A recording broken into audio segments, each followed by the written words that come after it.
magic, let's dive in. So tell me, what do the cards reveal? What's the truth they conceal? She's the high priestess with the key to every question that's haunting me. A lover's heart or a warning from the past. In the terror's embrace, I'm spellbound at last. Truth's come undone, it's a dance we must face. In the chaos, I find my place.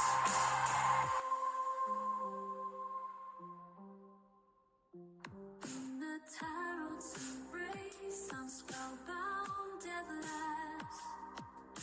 Truth's come undone, it's a dance we must face. In the chaos, I find my place.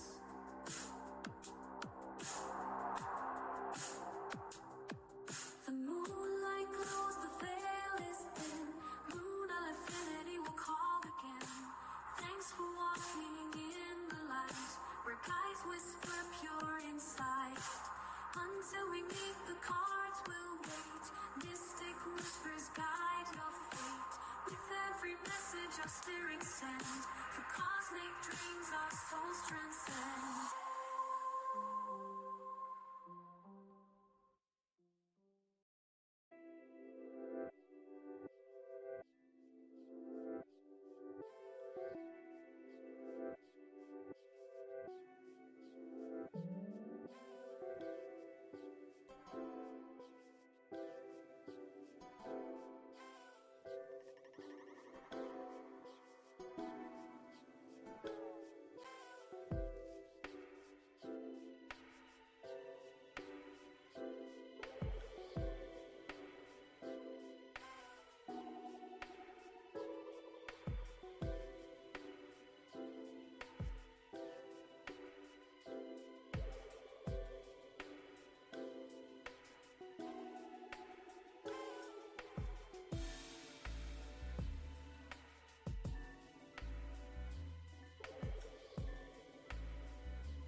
Hello, everyone. Welcome in. Hope you guys are having a good night. We are doing free yes no readings today. Make sure you guys are liking the live stream if you drop a question in the chat. Donations are also open. We have a pre-order that has come through, so if you're wanting a reading tonight and don't want to wait too long, you might want to get those in. Go ahead and drop your yes nos in the chat, please, and we'll get started in just a second.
Hello, welcome in.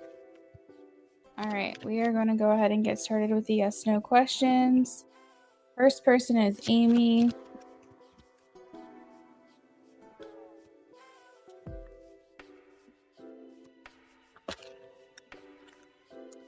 I'm getting a no, Amy. The Tower. Kathleen.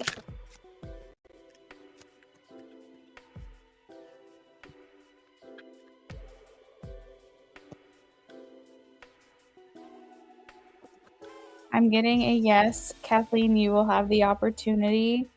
2 of Wands. Bria.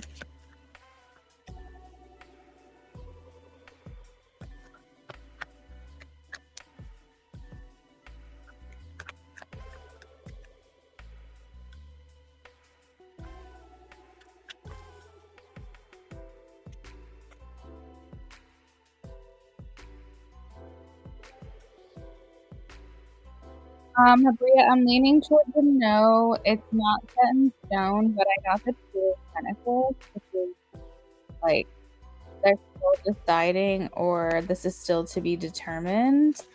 The 2 of Pentacles is like a maybe for me, so I was like, well, which way are we leaning? Are we leaning towards they make an exception or they don't? And I got the Knight of Swords. That's a no. So again, it's not set in stone, but I'm leaning towards a no for that question.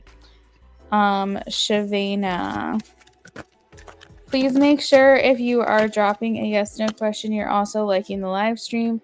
Consider that your form of payment for your question.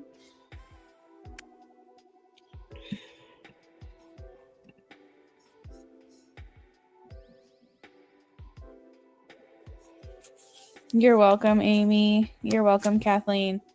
All right, tickets for Shavana.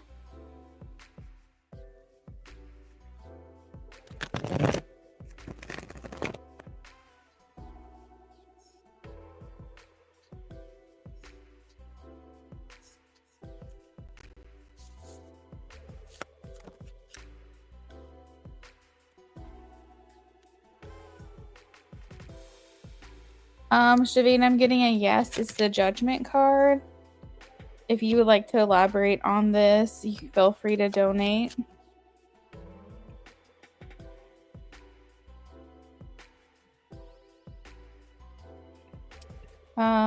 Joanna.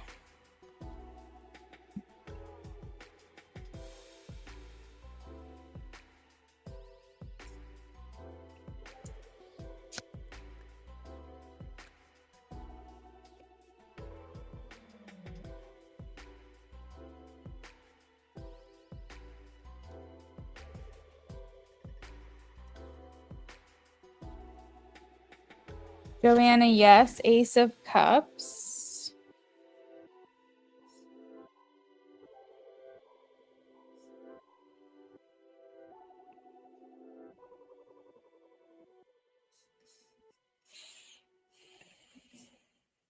You're welcome.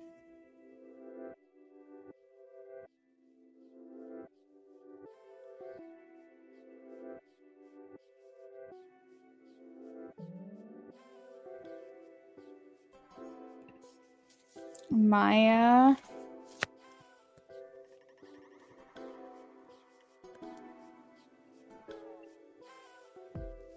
We have a little less than 5 minutes left of the free list. If you guys want a yes/no question tonight for free, make sure you're dropping your question in the chat and liking the live stream. All of the likes I have been accounted for, except for one person. So if that was you, please drop your question in the chat.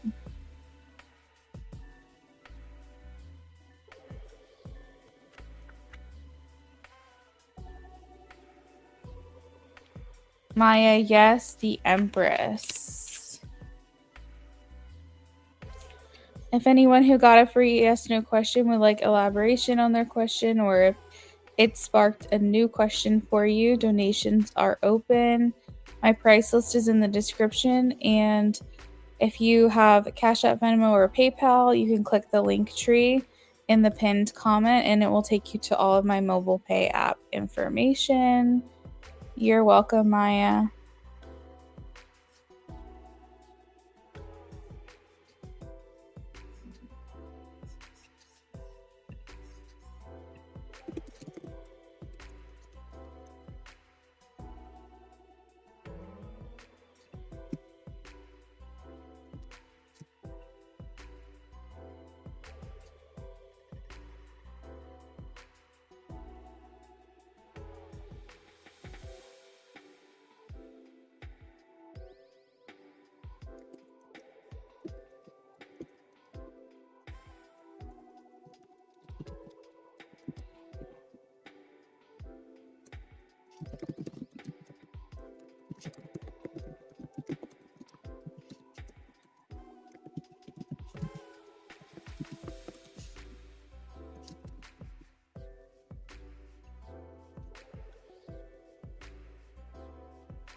All right, this is for White Chick.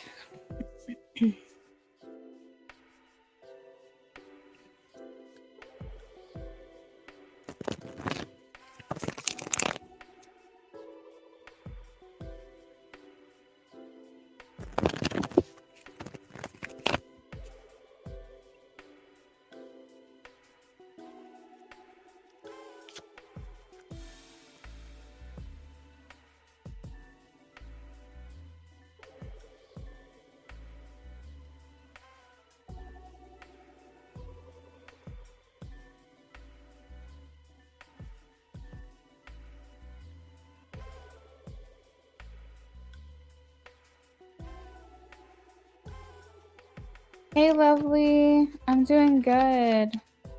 My weekend was nice. I was planning on working because I had been working. Oh my god, when was my last day off? Let me see. I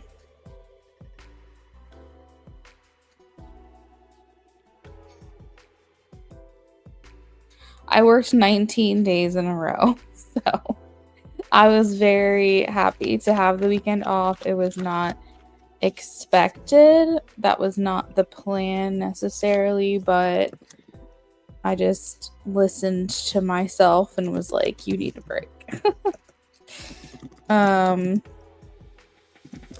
But yeah, it was great. It was a good weekend. Spent a lot of time with my husband. We watched a lot of shows and just quality time, which was nice. But pretty much took it easy. Yeah.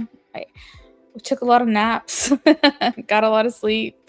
But it was nice. It just went by really fast. How was your weekend? All right. So white chick, is it a good idea to start a conversation with E the Cancer? Because it might turn into a genuine friendship. Was it a good idea to start a conversation with E the Cancer for genuine friendship? Was it a good idea? Was it a good idea? One card.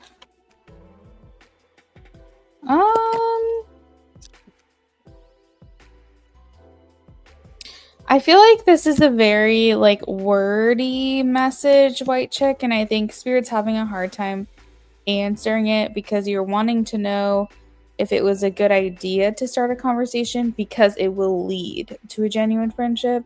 And I feel like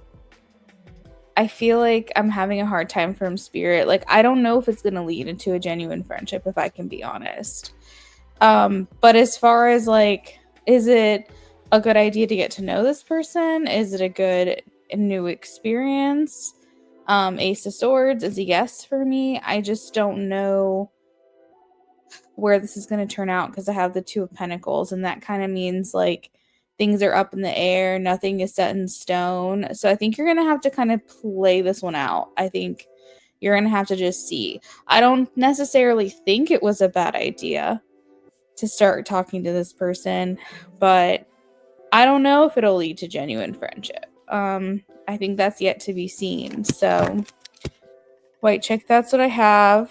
All right, guys, so the free list is now closed. We are going to move on to donations.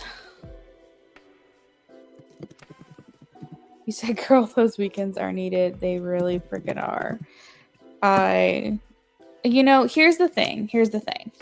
I only work a couple hours a day from start to finish. And if I have private readings, sometimes that does change things for me. But typically from start to finish, between live stream prep, the actual stream itself, between if I'm streaming on YouTube and or TikTok or both, and just like the admin stuff that I have to do afterwards, like I feel like genuinely on average I'm spending 3, sometimes 4 hours a day working.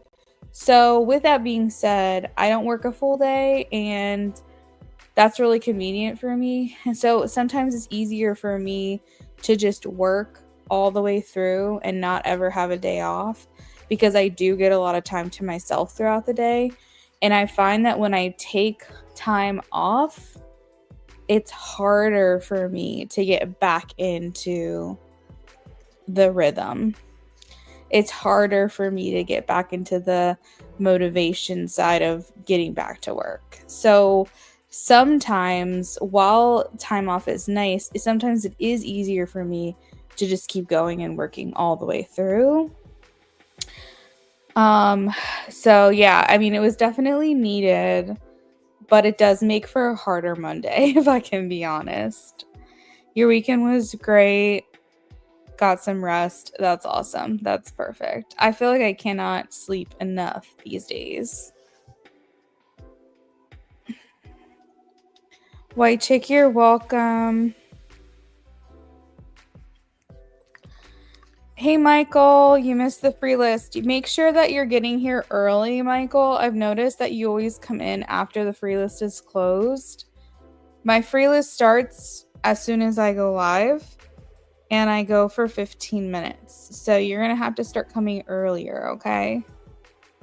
If you're wanting a free question.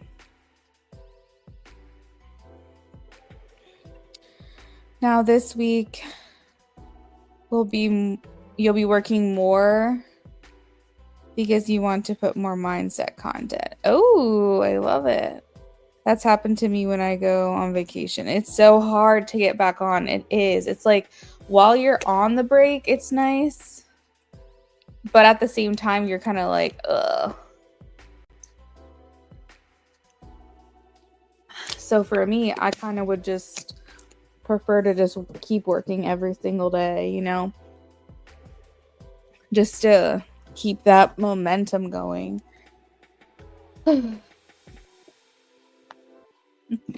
Well, anyways, lovely. I have your donation. Looks like an in-depth reading. What can I do for you?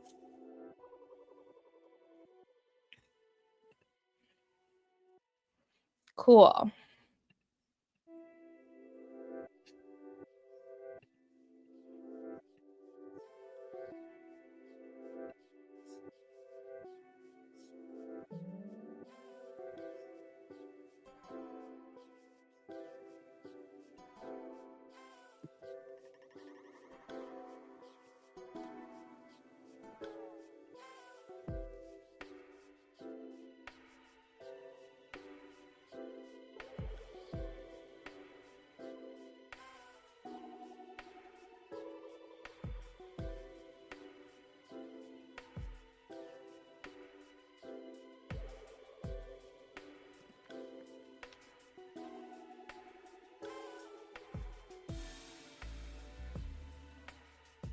Whoa. Okay.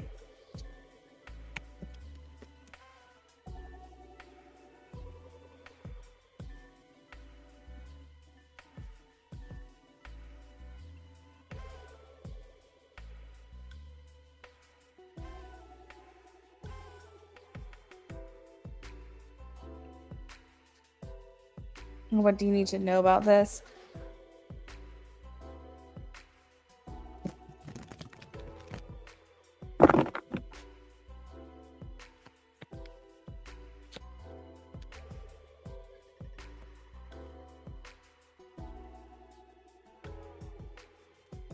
Oh my god, I remember. That's why I was like, whoa.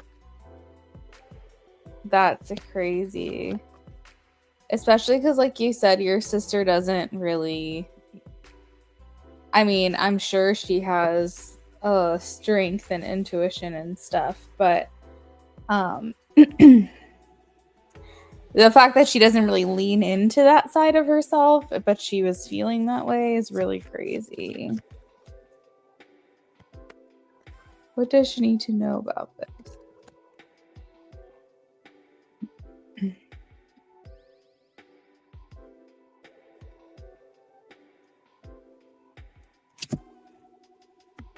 So I pulled the Eight of Cups, and instead of understanding the meaning of the card, I really want to focus on the imagery of this, because my first impression was that this is almost like a point of view. Okay, so what I think your dream you need to understand is that this was a point of view dream for him. Okay, I'm not sure if you somehow connected to his dream, or if this is a dream that he's had that you're suddenly like getting information on. It could even be potentially like his daydreams or like his fantasies are somehow seeping into the astral realm. But like, for example, I had a dream. It was my husband's dad, and he has passed away. And he came to me in a dream, and he shared a memory with me, and it was a very detailed memory. And I reached out to my sister-in-law and was like, do you have memory of this? And we started like recounting everything that he had shown me in this memory. And she was like, yes, that happened. Yes, that happened. Yes, that happened. Okay. So when I'm saying this, I'm saying like he could have come to you in the dream and shared a vision of his. He could have had a dream like this. This could be a dream in his heart, is to connect with you. But I feel almost like I'm getting a point of view. So this is like share and tell or something from his perspective. You said, girl, I could even hear his voice, which that has never happened. Whoa. That's crazy. I've only had one dream where I could hear someone's voice. Like, you know what? You don't even really think about that when it comes to dreams, do you? Like hearing people talk. It's like you wake up and you know that they were communicating with you, but hearing a sound, actually audible sound, That's rare. I don't think that happens to people. I don't think they dream like that. Not an audible sound anyways. I never really thought about that. I've had one dream like that before, and it was a spirit guide talking to me, which was really crazy. So the fact that you can hear his voice, that's wild. But I'm looking at the Eight of Cups here, and it's almost like, do you know those pictures? Do you know those pictures where or video where there's a girl in front and her boyfriend's holding the phone, okay? And the phone is focused on the girl and they're holding hands and she's walking ahead of him, like leading him somewhere, okay? And she's like looking back, smiling at the camera every once in a while. And you can't see the guy because it's the guy's point of view from the phone. And maybe you can see his hand or like a part of his shirt or something, but you can't see him. All you can see is her. And it's like his point of view looking at her as she holds his hand and like leads him somewhere. That's kind of what it feels like to me. Except for you guys aren't necessarily holding hands here. I feel like he's looking at you from behind. I feel like this is very much like a point of view dream. I'm having such a hard time explaining this, but I feel like this is him. This is his vision. This is like his perspective. So you were connecting with him, okay, in this dream, but what's important about this dream is the way he was connecting with you, because this is his point of view. You were on the receiving end of that. And with the Eight of Cups, I'm like kind of looking at it as he's watching you from behind. He's watching you like walk away, or he's like, you're ahead of him in some way. And I feel like he's saying, it's okay, I'll catch up, I'll catch up, I'll catch up. So I almost feel like the meaning behind the dream is that he wants you to know that you're still in his view. You're still like a path that he's wanting to follow, and that he knows that even though you're steps ahead of him, metaphorically, that he will catch up, to you. And in the meantime, even though he's not right next to you, he is enjoying the view. Like, he is enjoying your posts. He's enjoying being inspired by you. He's enjoying learning from you from afar. In the meantime, it's like whatever he can get is enough for him, if that makes sense. Like, that's what I feel like he's wanting you to know. And I feel like he wants you to know that you're still a part of his plan, I guess you could say. Like, when he closes his eyes, it's you. When he's, thinking about the future, it's you. Like, this is about his POV, if that makes sense. Oh, you said it makes sense. Okay, good. Because, like, that's, I think, the main message. I think that's what he's wanting you to know.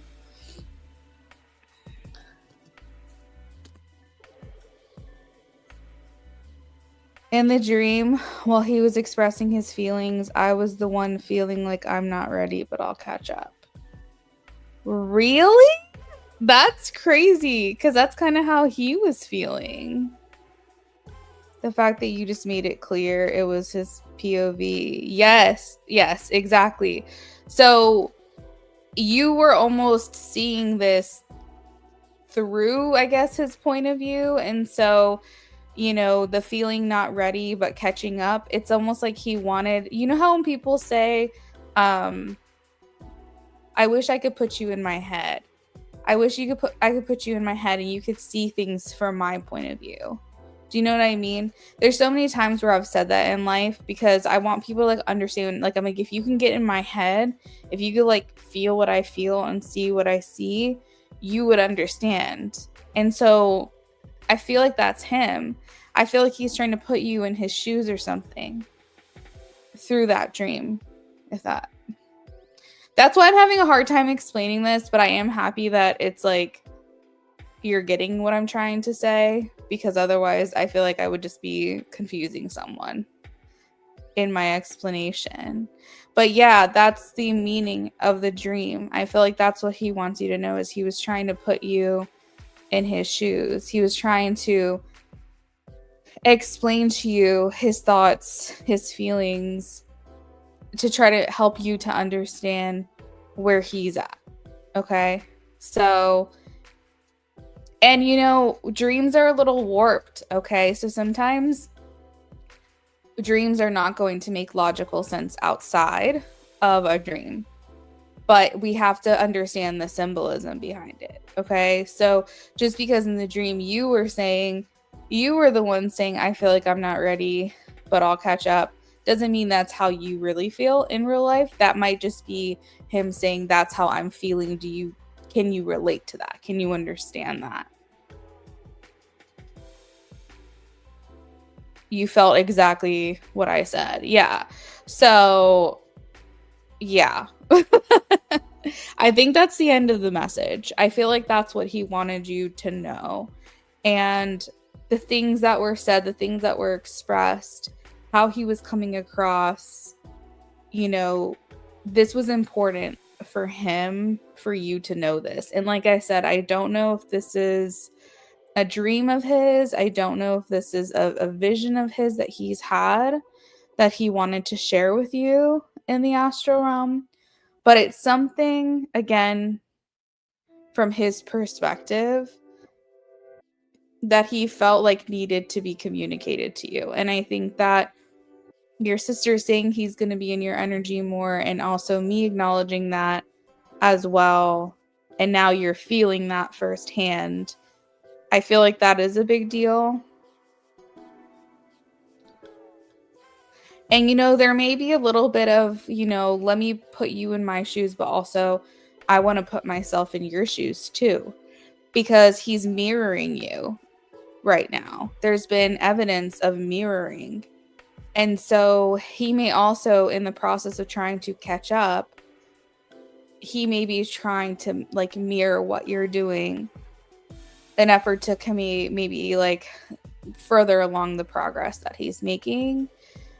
Because like I said, he watches you and he gets almost like nuggets of information or something like that through the things that you're saying, you're posting. You might even have like nuggets of wisdom that might really resonate with him. Something that you said might have just really like hit him. And it's like, so he's almost using you as like this sounding board. It's like energetic, silent, quiet, behind the scenes sounding board, where he's kind of going back, okay, what is she doing? How is she changing? How is she working on her life? Because she's like a role model. She's someone that I look up to. She's someone who I feel has it together. And maybe if I can do what she's doing, then I can become better. I feel like there's a little bit of, I'm putting myself in her shoes to try to see what she sees, to try to become better, but also like I want her to be put in my shoes because I want her to see from my perspective how I'm feeling. You said right, because I don't pay attention to signs or things like that. Maybe because I'm spiritually awake, but I don't. Right, exactly.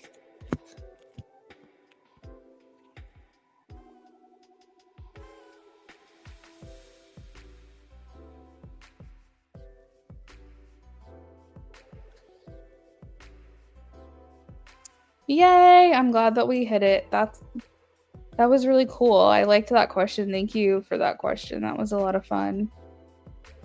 I've had dreams, like point of view dreams before, which were really crazy, but usually when I'm doing a point of view dream, I'm like a fly on the wall. Almost like remote viewing.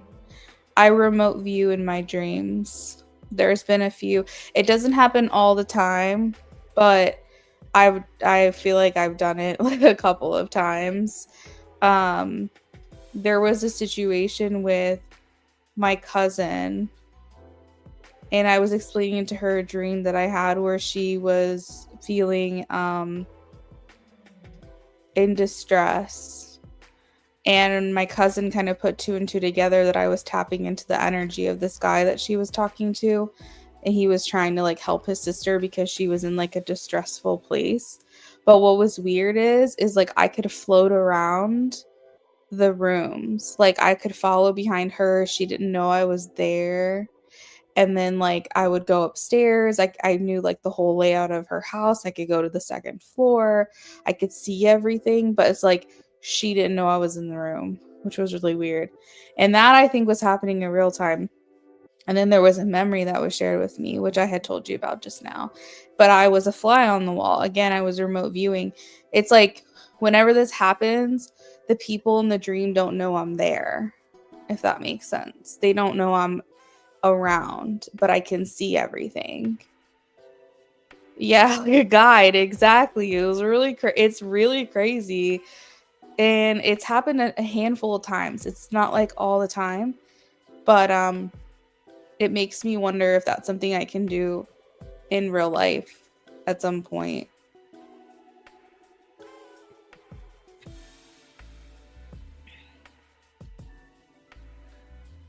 He said, I was a little mind blown that I dreamt with him and how vivid it was. Thank you. I literally told them on my channel I was waiting for you to come on to ask you specifically. Really? Oh my gosh, that's so funny. Were you talking about it on your channel? Yeah, same for me. Rarely do I dream in first person. Wow, like a spiritual guide. Yeah, so like it's crazy. My dreams though are out of control. I had a dream not too long ago that Trump was trying to separate Texas, that he was trying to separate it into two sections and create like two Texases, if that makes sense. You know how like you have North Dakota and South Dakota, like kind of like that. And my husband was like, honestly, he's like, that is not too far off from like what the hell is going on lately. Like, he's like, I wouldn't be surprised if he was trying to pull some shit like that. And I was like, yeah, that'd be really weird. Like, he was trying to like make new states, and Texas was one of them because it was like one of the biggest states, I guess. So it's like creating new territories to create like new rules and stuff. And I was like, this is so random. But like, I'll always tell my husband the dreams that I have. Because like most of the time he listens to me. And then I can be like, hey, isn't that weird how I had that dream? And he's like, yeah, that's really weird. So you never know. I should journal. I should write things down. I really should. But I wouldn't be surprised if he tried to do something like that, to be completely honest. Oh, you didn't mention the actual dream. It wouldn't. Yeah, it's not a surprising thing. Like I woke up and I was like, okay, like I could see that happening. I really could.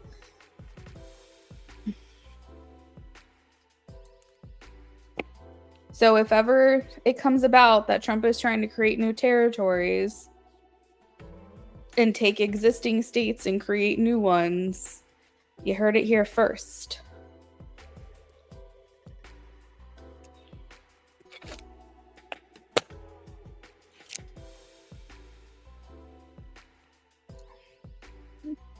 Well, I'm glad that I came on for you so we could talk about this and you can get some other insight. Did you pick up on anything from the dream yourself that like, because you know sometimes when we have dreams we kind of try to start to put it together. I heard it here first. We try to put things together like ourselves. Like, was there anything that you felt when you woke up from that dream, like a feeling that you had? Were you at peace? Were you happy? Were you nervous? Like, when you woke up, did you have any initial impressions on like what this could mean before you came to me?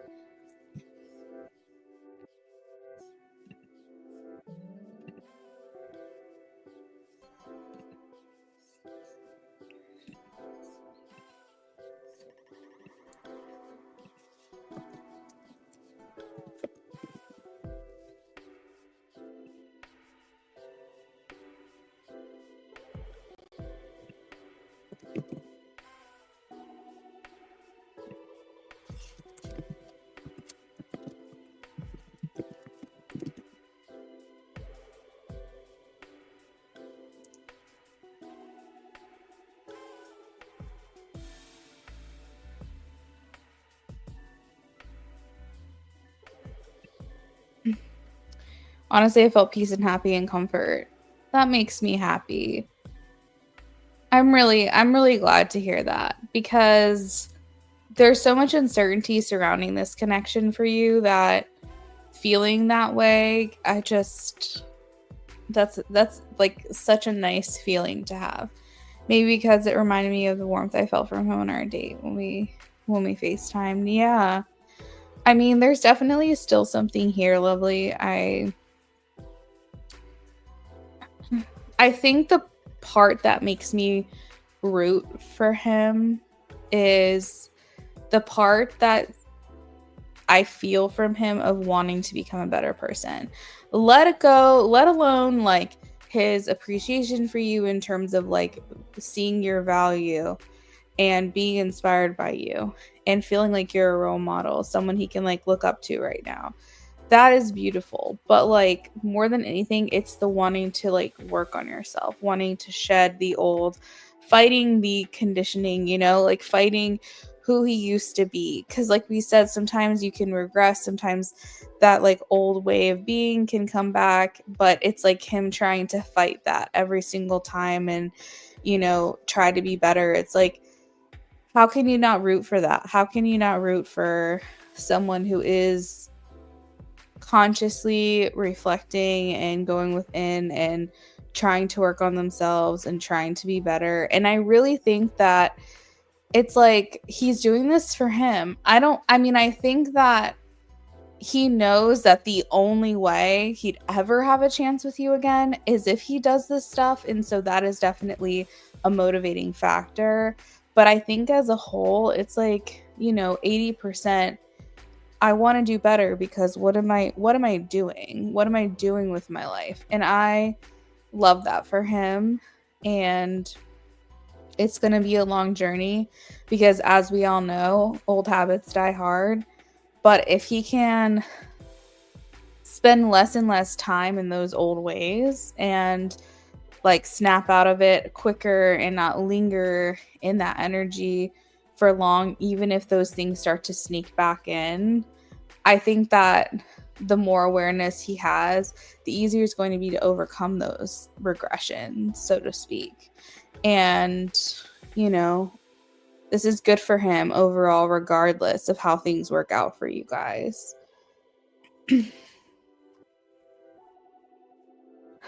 Right? It's so crazy that it used to scare me that he felt inspired by me, but now I like it. It scared you. Exactly. So important for me that he works on himself. I tell everyone you have to get tired of your own BS. Definitely, definitely. Yeah, for sure. So KXA, we are doing donations only right now.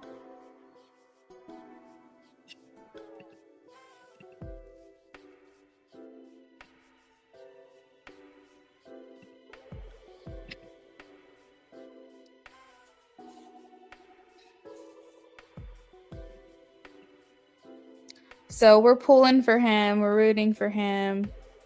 I do hope that you get to witness that change as well. We'll see. But I hope for you guys. I root for you guys.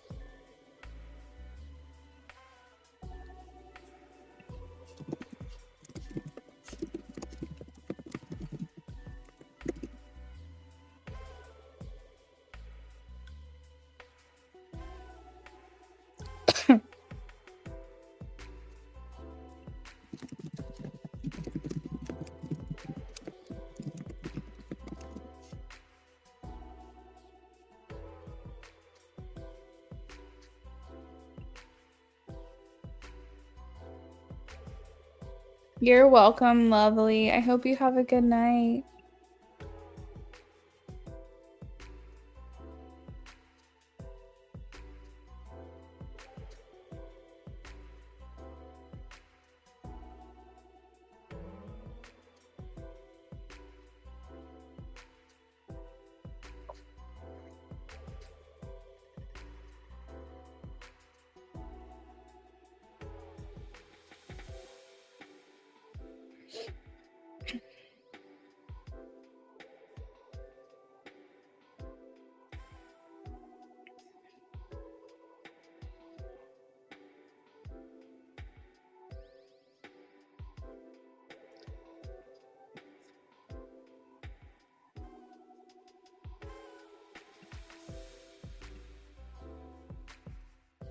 Hey IJ, welcome in. How are you doing tonight?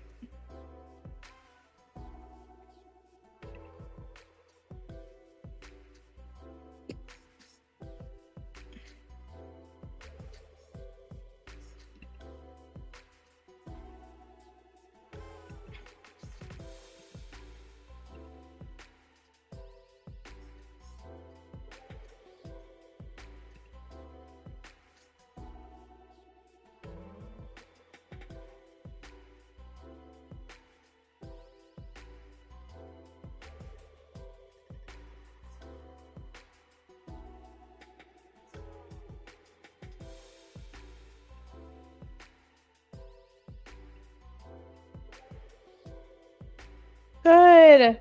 It just came through for an in-depth reading.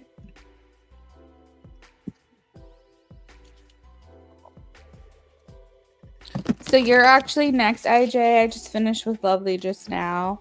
So you are next and only right now on my list.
She's been really heavy on my mind the last couple of days. Aww. Heavier than usual. What's happening here?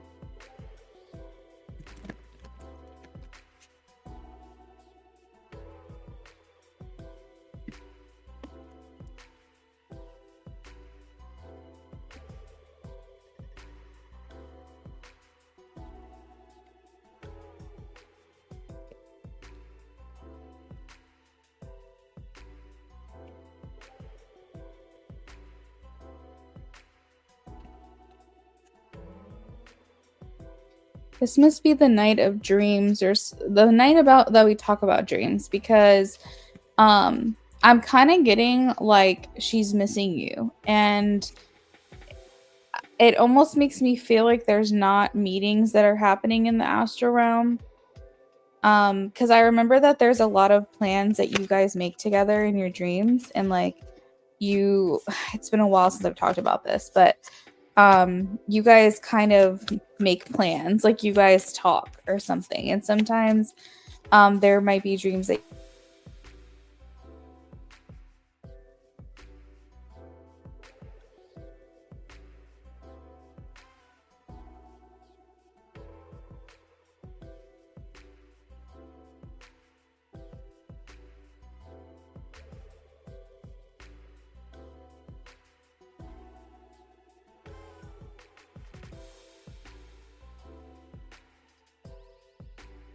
is what's keeping you guys in that like energetic connection, if that makes sense. And so when we're not talking as much in the physical world, and you know, you're still communicating but maybe not having like long conversations with each other where it's going back and forth like a ping pong match, and also you're not meeting as much in the astral realm, it can make your soul feel like you're disconnected from that person. Even if you're not, even if your heart, you know, you're not, it's like you feel that way because what you're witnessing is a lack of connection. And when someone feels like they're not connecting as much in the physical realm, it can make you miss them. a lot more. It can make you miss their energy. And I feel like too, maybe in the astral realm, you guys are not connecting. And this would resonate with you, especially if you're not having many dreams with her in it. Because I don't think she's having many dreams with you in it. And even if you feel her around, it might not stick. Like it might, even if you're like, I think I might have had a dream. I don't really remember the details. It feels like she might have been there, but I don't really know. It's like it's not sticking, if that makes sense. And it's like that's the battle of the ego, I think. When we are witnessing that we're not seeing someone as much or not talking to someone as much, that energy is going to be very heavy on each other because we're not feeling that bond or that connection. There's a card that I have where it's like, I can't remember specifically what it says, but it's like, beloved, though we may be miles apart, our souls are always connected or something.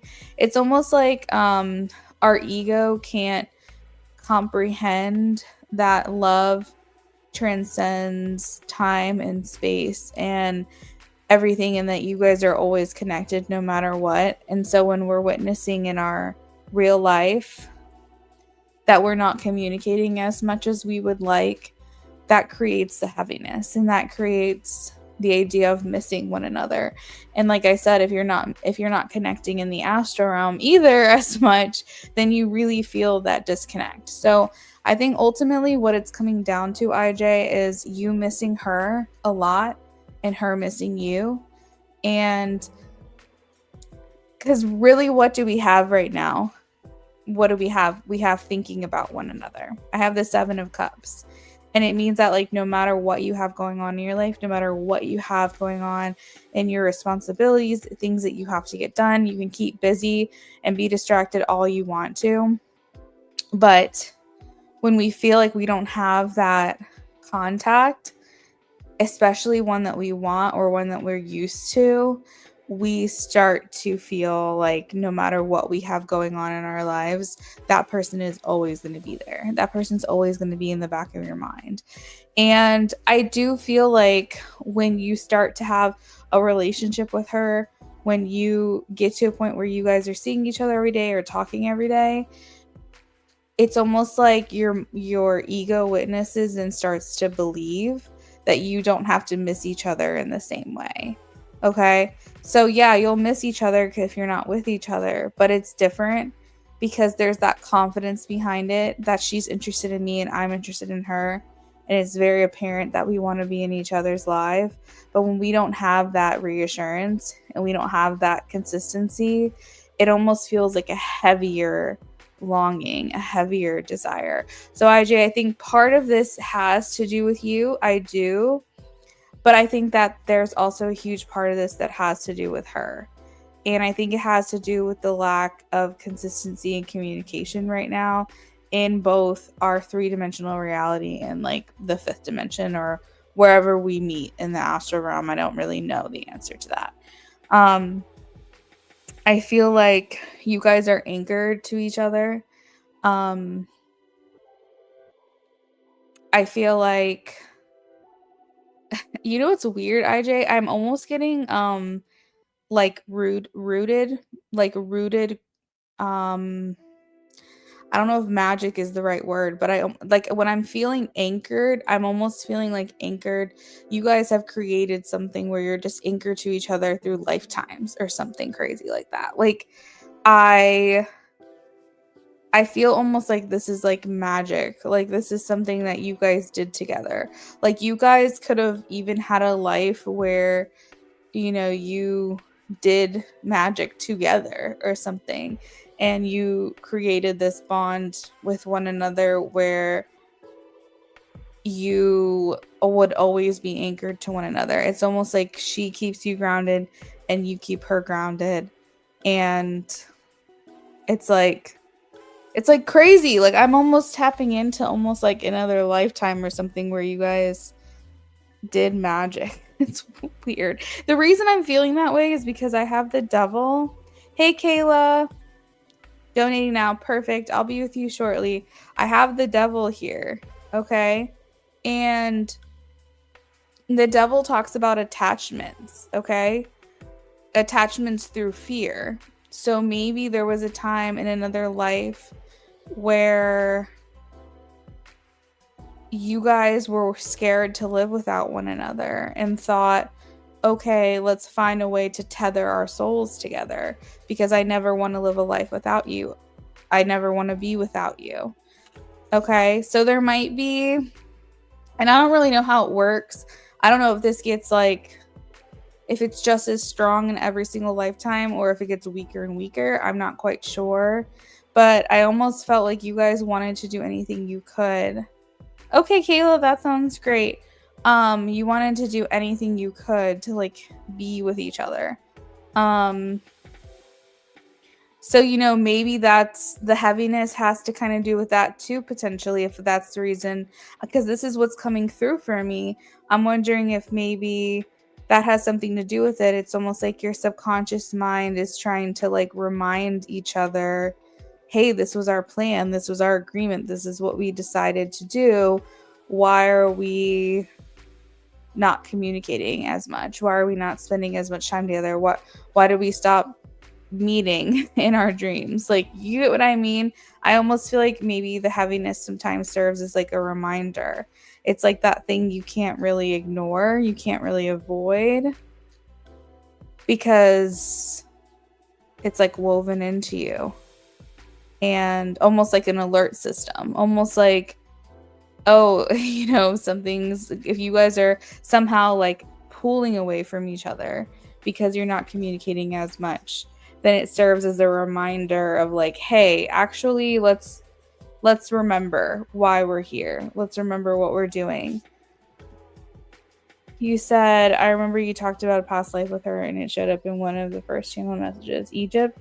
Really? Oh my gosh, I don't remember that. But that actually is kind of cool. That's really cool. Because Egypt is like ancient civilization. Like, to our knowledge and to our understanding, it's like the first civilization, right? Egypt, if I'm not mistaken.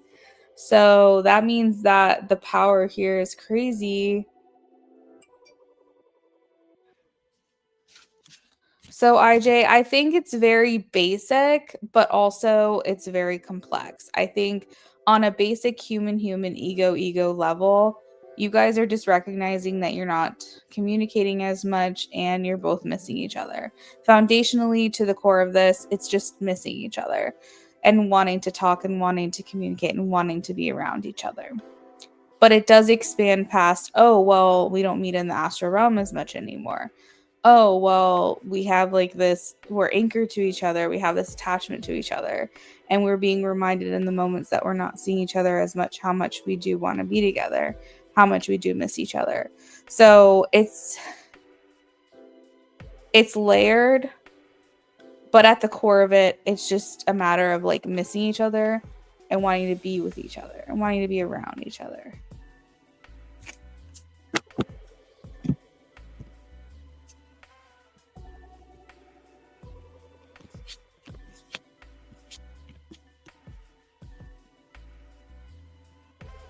Yeah. I think IJ, I think you should look into past lives. I really, really do. I wish that was something that I specialized in, because what I noticed is I don't really talk about past lives unless I'm being prompted to specifically talk about it. Like, unless it comes up in a reading randomly, I don't really talk about it.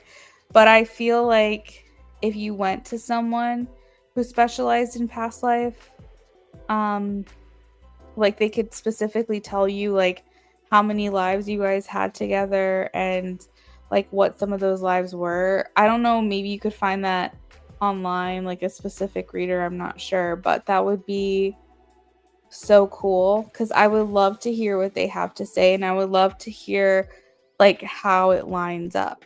but you definitely should look into like readers who specialize. I'm like Googling it right now. In past lives. You know, some people have to go to other countries for this. Some people have to go to like monks. So or like that's probably the wrong terminology, but sometimes people have to go to like other like gurus in other countries to get this kind of information. But there's probably regressionists that you could go to. I've actually seen past life readers help people find out who they were in past lives and understand why they are the way that they are in this one. And I saw it on a show called 90 Day Fiance. No, sorry. It was the spinoff. It was The Last Resort. I saw it on The Last Resort. But I've seen like little things like that on shows, like reality shows. But I've never actually seen the technique used in real life or know who would be able to do that. And I think that would be so cool to look into. It's a whole interesting field within itself. No, 100%. Absolutely, because some people will do the regression hypnosis, some people will do psychic readings, some people will access Akashic records. You know, some people will just use themselves to try to figure it out. But yeah, I definitely think that would be really cool to look into for sure. I mean, at some point, do the research on it because I would love, love, love to hear what they have to say. That would be so interesting to me. And then if you found someone good, I might go to them too because I would love to hear about me and my husband.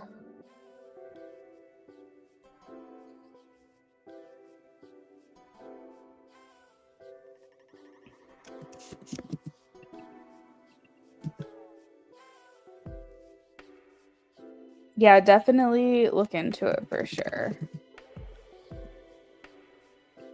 All right. Next up, we have Kayla. Kayla for 2 yes, no's and some channeled message cards. Yeah, really look into it, IJ. Please let me know what you find. And if you like who you go to, if you find someone to go to and you like them and you feel like it just resonated with you so completely, please refer them to me too, because I would be very interested.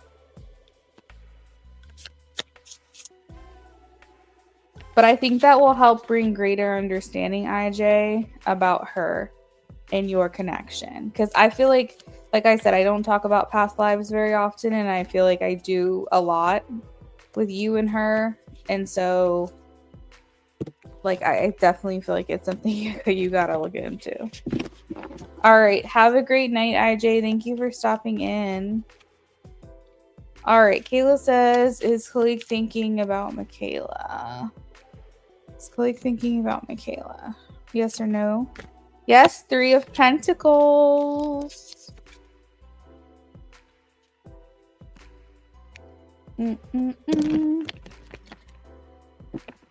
Should Michaela continue to entertain Maurice? Should Michaela continue to entertain Maurice? Does Khalik know you're talking to Maurice? I'm asking about this because the 3 of Pentacles sometimes can mean third party. Okay. And just out of curiosity, should Michaela continue to entertain Maurice?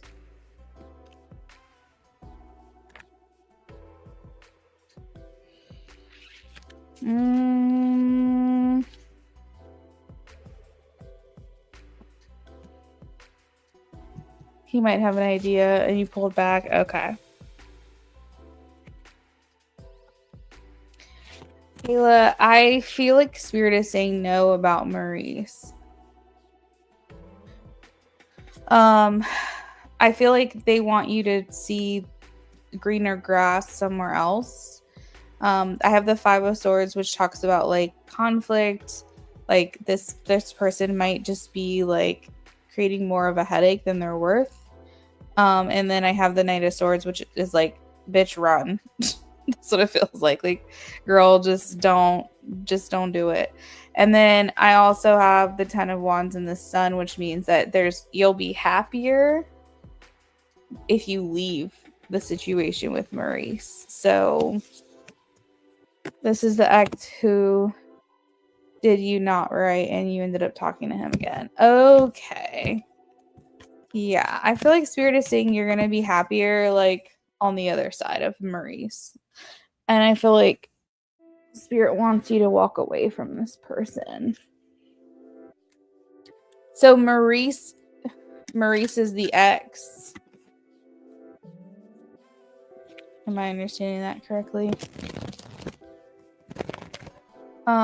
You don't feel the same about him anymore. Okay. Yeah. That's good. That's good. Because the Ten of Wands that I had indicate tens always signify endings turning into new beginnings. And it indicates like just pack your bags and just roll out. And you know, if you're not feeling the same, it's kind of silly to keep entertaining it anyways. Maybe there's just an expiration date, okay? Messages from Khalik. I want to mend our connection.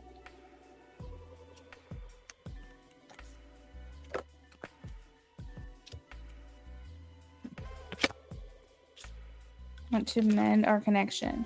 I want to call you and hear your voice. I let go when things get hard.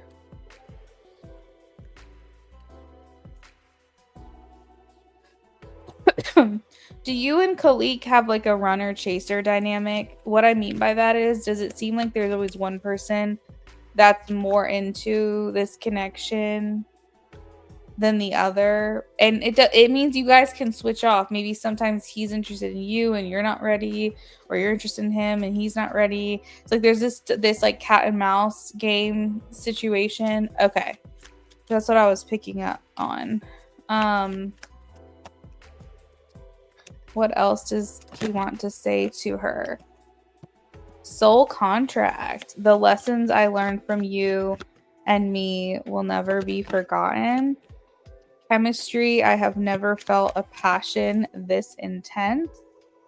And at the bottom of the deck, destiny. I'm struggling to find the right path.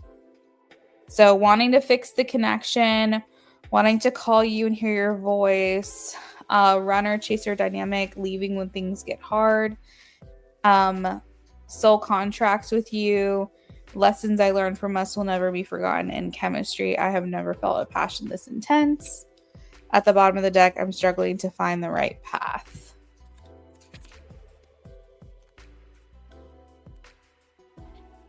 You just started talking. Like, this is a new connection for you? Like, brand new connection, or do you guys have a history?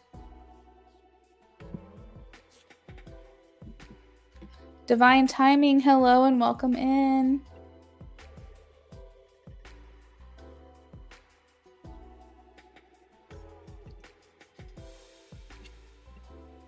You're welcome, Kayla. I hope you have a great night.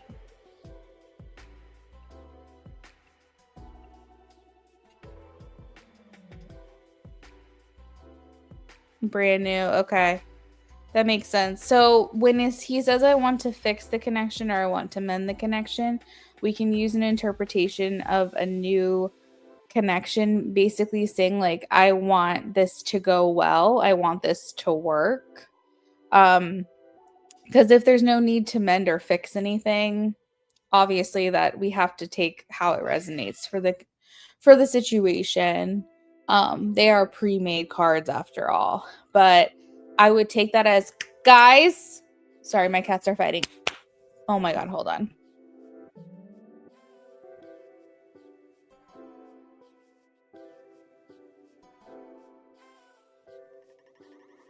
Oh my god, my cats are like toddlers. But yeah, I basically would take that as like him saying that he wants to do right by this connection, if that makes sense. All right, but Caleb, that is what I got for you. You're very welcome. I hope you have a good night. We have, let's see, I got a donation for an in-depth reading. Who was that? Who donated for an in-depth reading?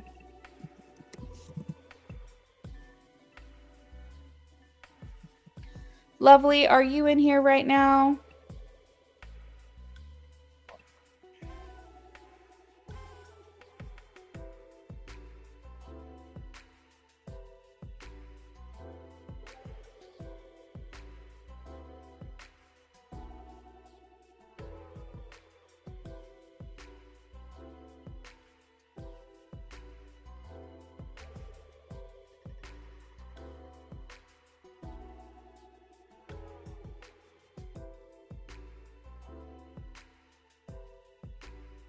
Hey girl. Okay, that's what I thought. Divine timing. Got it.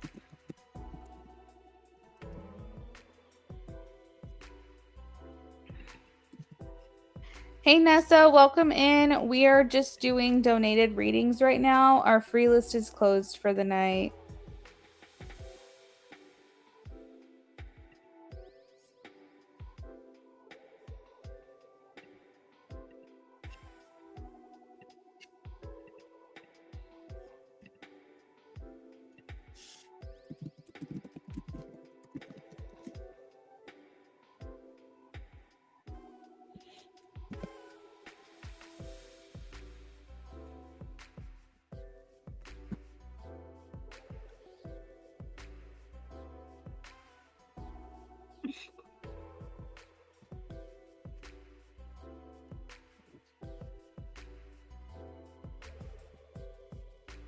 Oh, hey. Okay, perfect.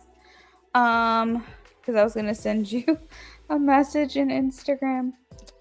Okay, so channel message for you. We'll just pop this up on the screen.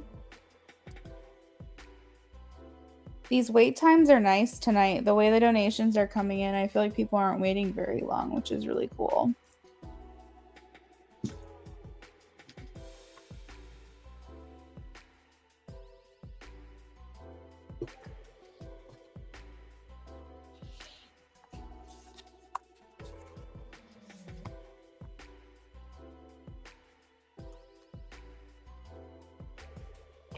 All right, so divine timing, you will be after Lovely. I'm doing a channeled message for her right now. Divine timing, if you want to leave your question with me, feel free. If you can't hang around, but if you can, I'll call on you shortly and we'll get your question.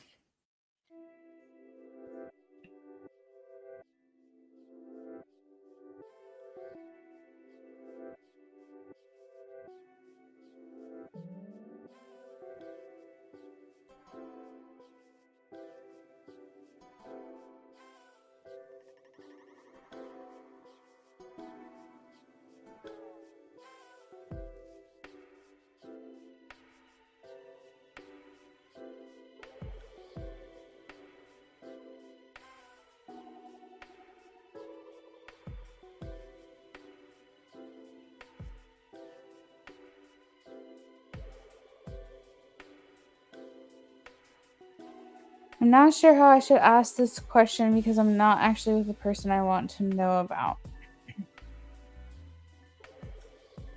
Okay. Give me some background information on the energy of kind of like what you're wanting to ask. And then we can try to work on a question together if you want me to.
Oh my god, the Eight of Cups came up again.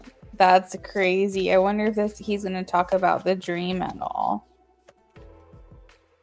The Magician and the Eight of Cups together. The Eight of Cups is the card that I was like really pulling strongly for a point of view. And the Magician indicates like this was his will. This is what he wanted. So that's kind of wild.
I'm so glad I asked about the dream because it actually gave me insight.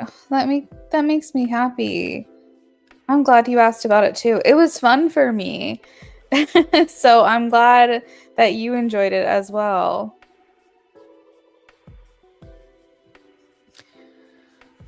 Okay, so I'm really into this guy Z. I'm at a meeting I attend. We have been talking some, but we make sure to say hey to each other every time. I think you're saying every time you see each other. But he hasn't made any moves or asked for your number. Okay. So divine timing, what we can do is we could look at his energy towards you. Because sometimes it'll give insight into like what's going on with them personally.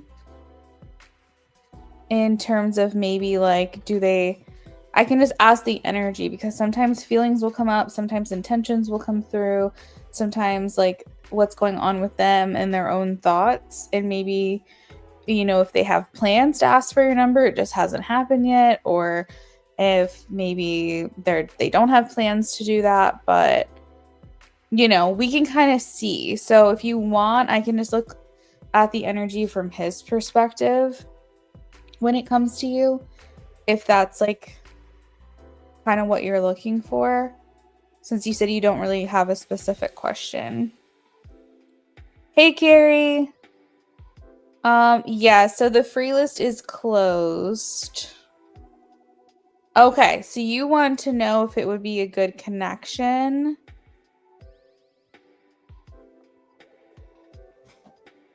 I think I'll be able to discern that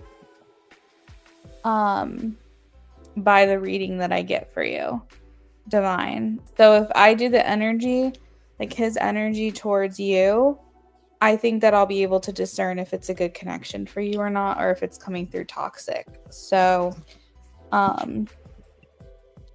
yeah, we'll tap into that energy when we get there. All right. Working on a channel message for Lovely. So guys, just sit tight. Lovely is right now, and then divine timing is after that. Donations are open, free list is closed. Hopefully that answers everyone's questions. You're welcome, Divine.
When I told my sister I dreamt with him, she was like, wow. I said, I'm definitely going to get more of that.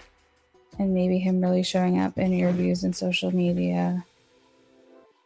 Oh my God, you're going to freak out because of what I've already started writing.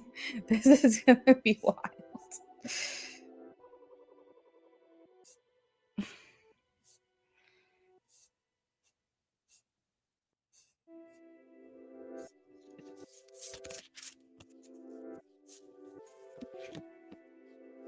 Your sister is tapped in. What the heck?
I know this is funny because it's not like a direct thing that I had channeled, but it almost kind of gives that same energy. So, okay.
Almost done. We're like halfway.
This is kind of a longer one, but you know, I'm not going to stop a message, so.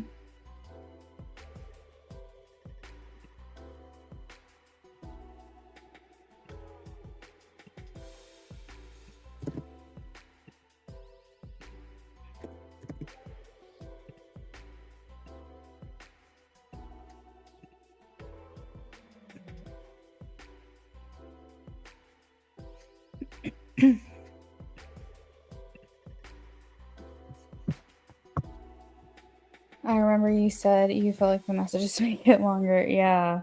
I know, because like there's a lot of times where I feel like it's just like he's just not done.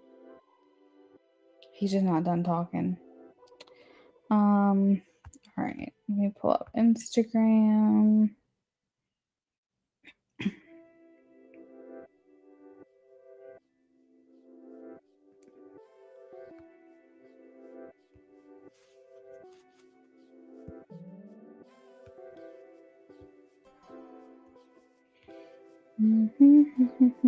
With channel messages, they're kind of like readings where you kind of just have this like feeling that the message is complete, and that's kind of how it goes. And so, you know, with the price of my channel messages, if people or the person that they're wanting to reach is like the messages just keep coming in, I'm not going to stop it from happening. I'll keep going and going and going. Because, like, why not? Clearly, there's something that needs to be shared here. All right, so I sent it, and he says, I don't know why things come up when they do. You're welcome, of course. I don't know why things come up when they do, but sometimes it feels like something is trying to get through when we're still enough to finally hear it. And I am listening, I am watching, I am learning, and what you're doing is impacting me. I feel ready to address things for myself and stop avoiding. Back then, I hit pause on you and me and us, all of it. I told myself I needed space from you, but really, I just wasn't ready. I wrote red, but I think that's ready. To face everything that came up when I was around you.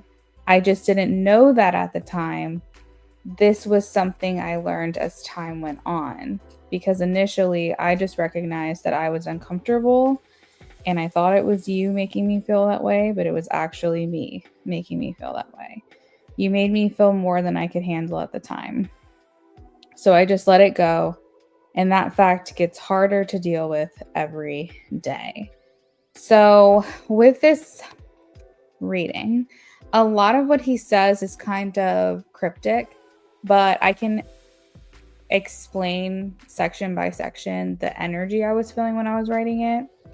So, when he says at the beginning, I don't know why things come up when they do, but sometimes it feels like something is trying to get through when you're still enough to finally hear it. So for that, he's kind of like, life happens, and I can go years and years and years being completely blind to something about myself, and suddenly, boom, it just hits me, and I'm like, why am I the way that I am? And why all those years was I fine being this way, and suddenly I'm not fine being this way? And he's saying, like, once you're still enough to actually hear yourself, you'll know that yourself was screaming at you this whole time to change. You just didn't want to hear it. You just didn't want to recognize it. You wanted to avoid it. And so he's like, I don't know why they come up when they do, but maybe I just had hit that point, almost like a tower moment. Like, this was something I needed to understand about myself. This is something that I needed to realize about myself. And when you had said that he might be watching your social media more, I literally wrote watching, which was crazy. He says, but I am now. He's saying I'm still enough to hear it.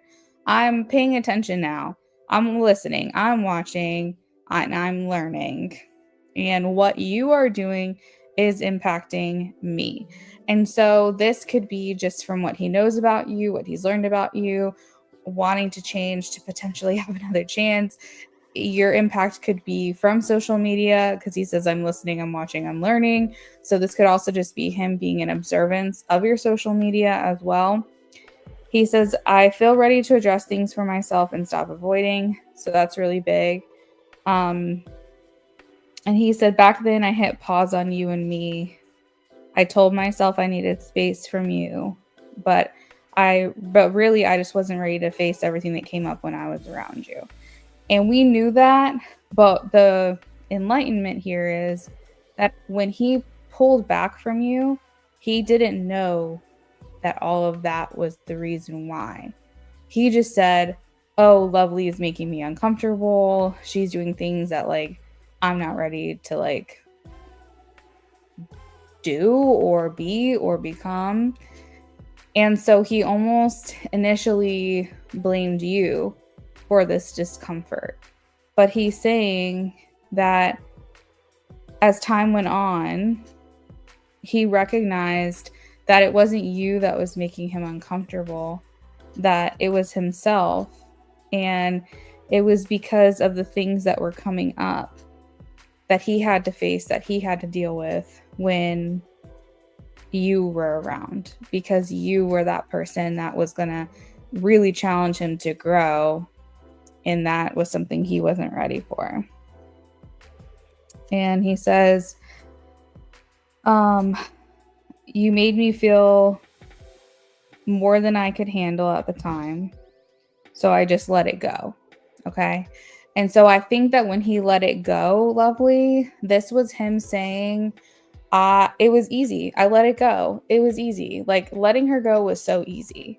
But he's saying the fact that he did that, the fact that he didn't just stand in place, anchor down, and say, okay, let me just become better. Let me just be the man that she's asking me to be. He didn't. And so when he let you go, he's saying there was initial relief. He's saying initially it wasn't hard. Initially it was easy. I just let it go.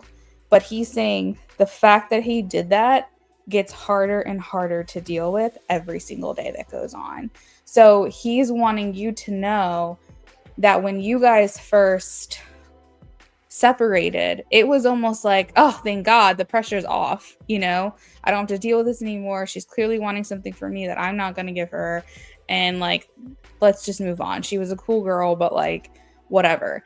And I feel like what ended up happening was he felt the pressure was off, but it really wasn't, because he was having it was becoming harder and harder for him to deal with, that he just like made this very quick, hasty, impulsive decision to stop communicating with you.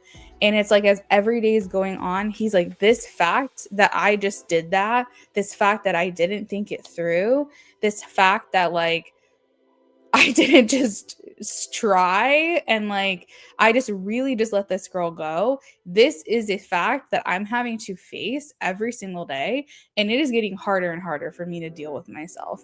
And so because it's harder and harder for him to face himself, it's almost like he is rejecting his old self, because his old self is what caused this problem in the first place. So he's almost like, the bad version of me, we'll call it, the bad version of me let her go. The bad version of me didn't want to grow. And every single day I'm realizing I'm regretting this decision more and more and more. And so there's a new version of myself that's battling this old/bad version of myself. And I'm pissed at the old version of myself because the old version let her go. And so he's constantly at this like old version, new version battle. And I think it's all kind of like coming full circle right now for him, because initially when, you guys separated, you were hurt and he was like, I'm good. He's like, I'm chilling. I'm fine. He's like, I'm good. And I really think that he thought that he was. I really think that he thought that he was fine. And I think the reason why he's trying so hard to self-reflect and the reason he's trying so hard to become better is because the old version is the one that let you go. And he's thinking, I don't want to do that again. So I can't be my old self, because if I am my old self, I will make that mistake again. So it's like he's trying to shed and become. And so that's why I wanted to kind of break down each section of this, because I wanted to explain to you what I was feeling.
Are you guys able to hear me?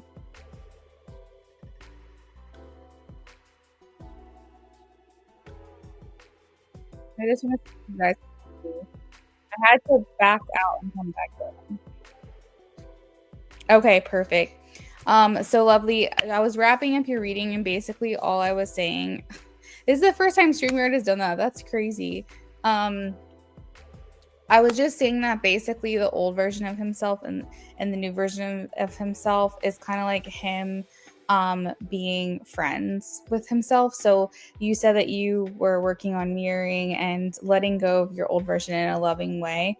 And I almost feel like for him, it's like his old version, his new version are friends. So imagine the old version and new version were two different people.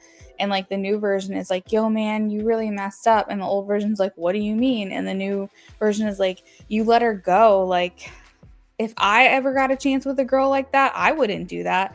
You're stupid. I can't believe that you did that. And the old version's just like, oh, you know, it is what it is. And the new version's like, no, man, like you really fumbled. If I ever got a chance like that with her, I would never do that to her. So like the new version is almost like the friend that's crushing on the guy's best friend and can see the value in that girl, but is like obviously not trying to step on any toes or anything like that.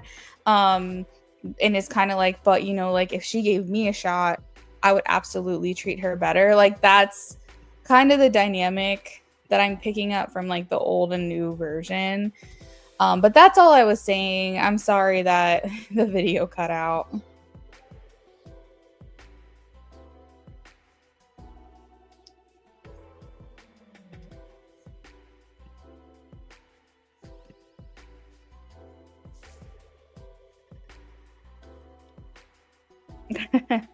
So yeah, that is what I've got for you, girl.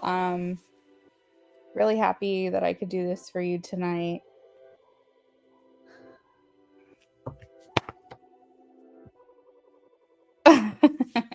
You're welcome.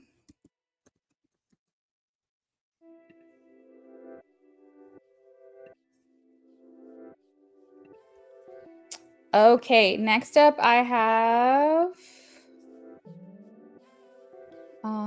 divine timing. Let me pull up your question. Okay, lovely. If this is the last I'm seeing of you, I hope you have a good night. And we are going to shuffle for divine timing. Hey there, welcome back or welcome in, or hello if you've been here the whole time.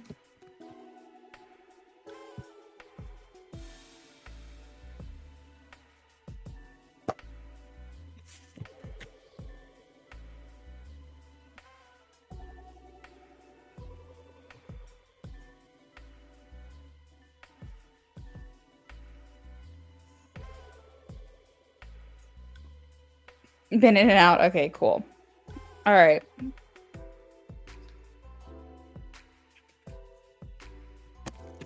All right, guy Z.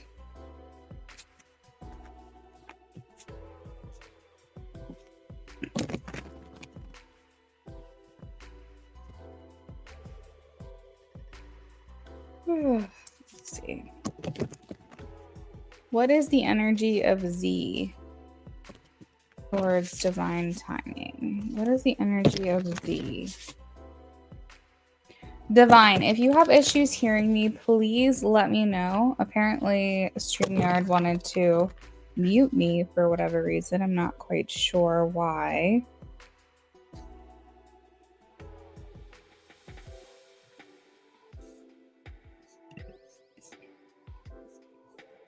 Yeah, so just let me know if you're having issues because I can refresh my computer again. All right. Let's see.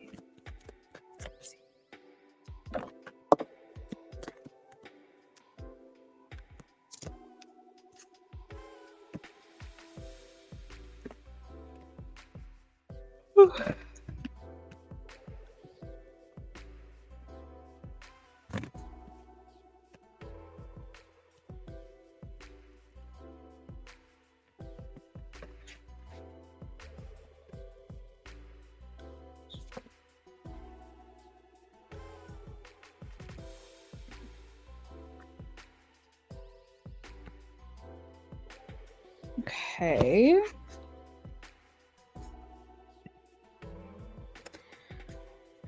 Our free list is closed. If you would like your question answered, you can donate $5 for a yes/no question.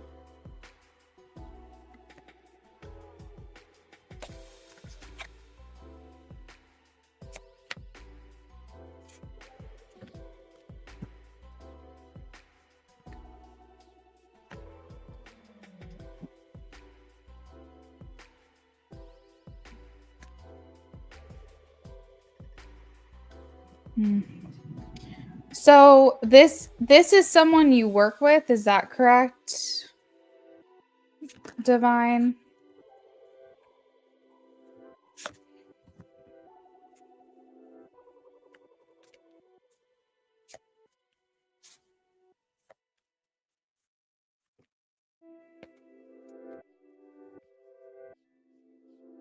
Oh my gosh, I'm sorry, I'm yawning.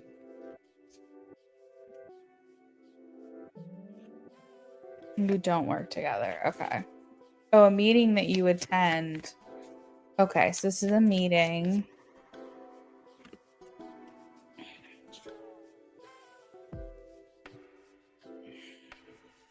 Okay. Where do I start? Number one, I'm not picking up on the fact that he is in a relationship with anyone. I have the Two of Swords. So I don't think that he's actively involved. You're good. I don't think he's actively involved with anyone romantically. There could be like some lingering residual like stuff from like a past relationship for him. But I don't think there's anything active going on right now. I did ask if he was like nervous about something in some way, and I have the Eight of Pentacles and the Five of Swords. And the Eight of Pentacles has to do with work, which is why I specifically asked if you guys are working together, but you clarified that for me. This is also can mean working on himself, and also the Five of Swords can talk about like inner conflict. I feel like for whatever reason, he's worried about having a distraction while he's working on himself. Hopefully this is making sense. And I asked, why would he be nervous while he's working on himself to entertain a romantic connection? And I got the past of Knight of Cups and Eight of Swords. So this is feeling like he has already been in a relationship or had a romantic connection with someone in this place. Whatever the meeting is about, it's like he has history of dating someone. Maybe he's like met someone in the past at one of these like functions. And he's like, I don't know if I want to go down that road again. Okay. But there's some kind of indication that he's nervous for two things. One, a distraction from his personal work or his inner progress. And secondly, he has been entangled or involved with someone from this place before. Maybe not the specific function you're going to, but something of the past feels familiar. Something about maybe exploring a romantic connection with you could feel familiar to him because it's reminding him of an ex or like a past romantic relationship.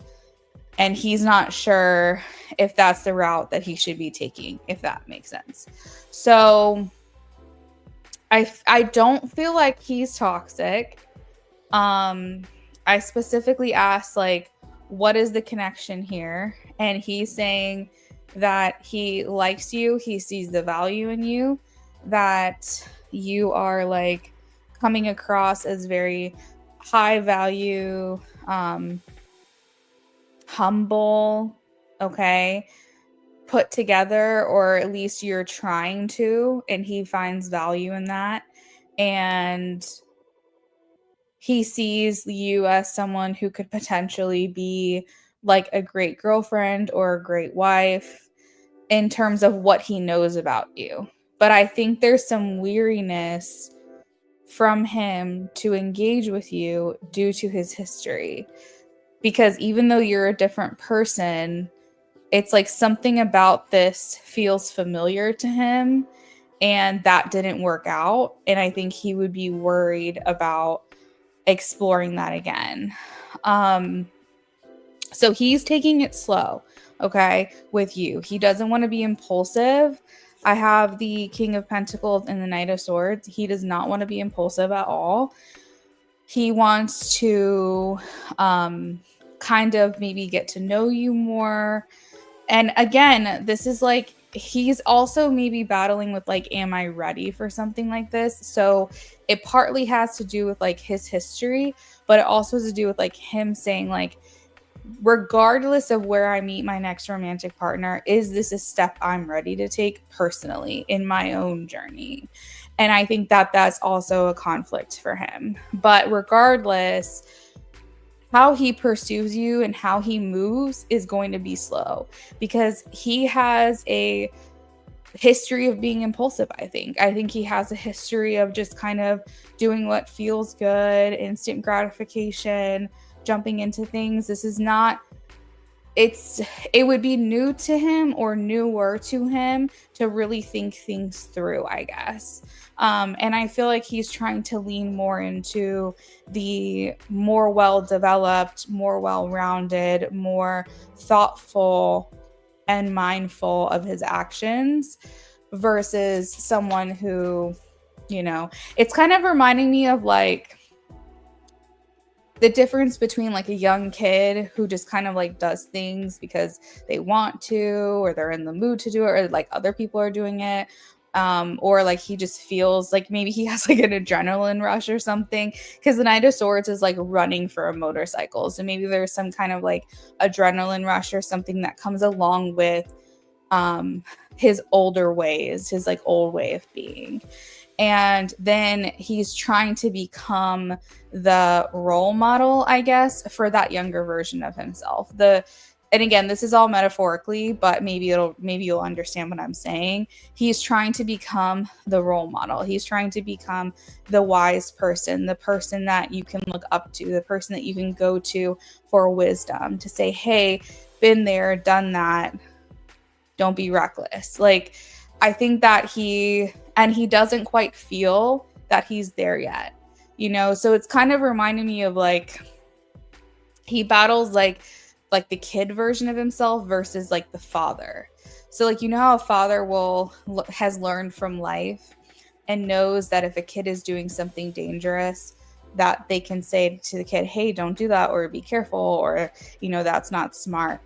And I feel like he feels like he's grown out of the kid mentality. He's not really rushing into things. He's not, being, I don't even know if dangerous is the right word, but whatever. I feel like he's learned a lot. He has a lot of life experience, and he is trying to come from a place of maturity. And so I don't doubt that he would make a good partner.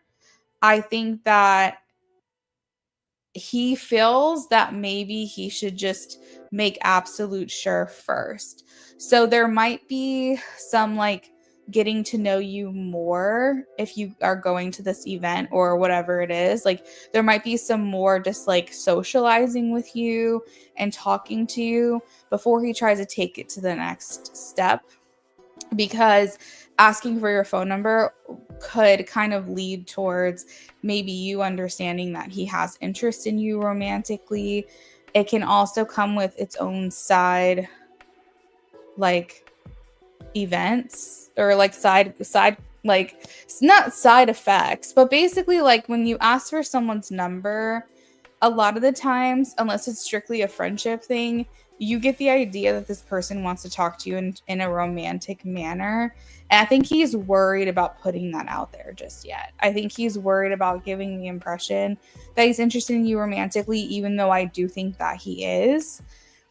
I think it's because there are things that come along with that, okay? There's communicating outside of this event that you guys are going to. I'm not sure what to call it. We'll call it a meeting. And there's implications, okay? So there's potentially asking you out on a date, texting you, and like, I think for him, he's not in that place right now. But when he talks about you in an energy sense, he says, like, I feel like she's checking my boxes. I feel like what I've learned from her, I really like. I feel like I want to get to know her more. I feel like this could lead somewhere. I just have my reservations. And so I think he's coming in cautious, divine timing. And I understand being impatient. I totally do. And what I always tell people is that everyone should be moving at the pace that feels comfortable for them. And if you feel like someone is not going at the pace that you want, that you need the going at your same speed, it is okay to kind of back off of that connection if it's going too slow for you. But if you feel like the person is worth it and you feel like it's worth giving it a little bit more time just to see how it all plays out, I think that you should. But I don't think anybody should try to slow you down, Divine, if you have a certain pace you want to go at. And I also don't think you should be rushing someone else's process either. So you have to kind of see, is he someone that you would like to get to know more? And is it worth it to you to change your expectation to see if maybe he eventually can catch up to you? Or are you in a place where you don't want to do that, been there, done that, like, I don't want to wait, I just want someone who knows, I think you have to kind of make that determination for yourself. Because, like, for example, with me and my husband, I definitely knew that my pace was a lot faster than his. He was slower, but he was more methodical. And so even though I was more like jumping in, falling in love, wanting to be with him, he was showing me through his actions that he was interested in holding interest. And he's the one that asked me to be his girlfriend. But this was 4 months after we had been talking to each other exclusively. And then at that point, my feelings for him were developing faster than his feelings were, but he continued to show interest in me. So that was good enough for me. And, eventually we're married. So living together, we have a house together. It was worth it to me because I saw the value in him. And I knew that once he was sure about me, that was game over. And that is the truth. He's very mindful. He's very careful with my heart. He's not going to tell me something just because I want to hear it. He is going to be very honest with me. But that's how I know when he tells me he loves me. It's true. That's how I know when he says he wants to be with me. It's true because this man doesn't lie. So for me, it was worth it. I was more of like a Gemini. Let's jump in. Let's be impulsive. I'm so crazy about you. He was more of a slow burn. But in the end, that has made for a very stable and steady relationship. That doesn't mean that's how it's going to go for you. For you, you could be like, no, that's not for me. You said, I may not be ready either, though, probably why I'm hesitant. I'm still doing a lot of healing. So, Divine, there's no like guidebook that says, you have to know within, 30 days or however long you guys have known one another, that this is like connection for you. This can just be that kind of thing that is a slow burn. And it's like, as long as you see the value in that, then I think you should pursue it. Some people are friends first before, they get married and have kids. Like my sister, for example, she was best friends with her husband. They had been friends through dating other people. And then they decided to be roommates. My sister wanted to move out of my home, my mom's house. And they decided to move in together and be roommates. It was like a New Girl situation, like Nick and Jess. I don't know if you've ever seen that show, but basically they were just roommates and they were dating other people and talking about their relationships. And then suddenly they realized they were in love with each other. And then that's all she wrote. So sometimes it's slow burn. Sometimes it's friendship. Sometimes it's fast and wild and crazy. And it lasts forever. And sometimes it burns out fast. But as long as the pace that you're at is comfortable with the pace that he's going, I think that it might be worth it to explore because I think this person is a good person. I think this is a good person with bad experiences. And maybe you can relate to that. But if you feel like you want a relationship and you want to be with someone and you're in a place which you said you may not be ready, but if you do feel that way and you've kind of given this guy some time and it's not really going anywhere, no harm, no foul. There's no reason why you can't go, you know what? Okay, I'm pulling back. I'm going to look somewhere else. I don't think this is a bad person. I think this person is growing into a better person every single day. But I think that there's caution on his side. And I don't necessarily think that's a bad thing because of his history. I think being more mindful of his decisions is something that is good for him. And it's something that should be encouraged rather than rushed. Okay. So Divine, I think do whatever you will with that information. If it were me and like I really was enjoying my time with this person, I would readjust my expectations personally because maybe his way is the better way. That's just my take on that. But you have to do what feels right to you. You have to make that decision for yourself. You never know. And, just because there's attraction doesn't mean it's supposed to turn into anything. Sometimes most of the time it would. But, sometimes it can just be friends first. It can just be companionship and just eventually kind of let it turn into its thing. But Divine, I am happy with your comments to see, what I'm saying is making sense to you. And, I just would hate to see maybe a potential really good connection because you were like, oh, well, I just want him to make a move already, But at the same time, if it's like no progress after like 2 months or however long feels like a good timeline for you, by all means, move along. Don't waste your time either. It's like a happy middle ground. As long as you feel happy to keep talking to this person, as long as you feel like they're offering some kind of value to you, whether it's friendship, companionship, conversation, and you're really enjoying things, then I think just keep moving along. But like I said, I don't think he's inherently toxic. I don't think it would necessarily be a toxic relationship for you. I think that there's a lot of common ground, I guess I could say, that you guys could find with one another and maybe even be each other's personal like motivators and like challenge each other to do better and hold each other accountable, because might have their backgrounds or like I said, common ground or common interest or something along those lines. There's a reason that you guys are going to whatever this is together. Do you get what I mean? And so maybe there's familiarity and there's comfort there because of that. And maybe you guys could help each other along this process. And who knows, you guys might be really, really good for each other. Because of that. And maybe there's like a deeper level of understanding one another, that maybe other people wouldn't fully get or entirely understand, but you do.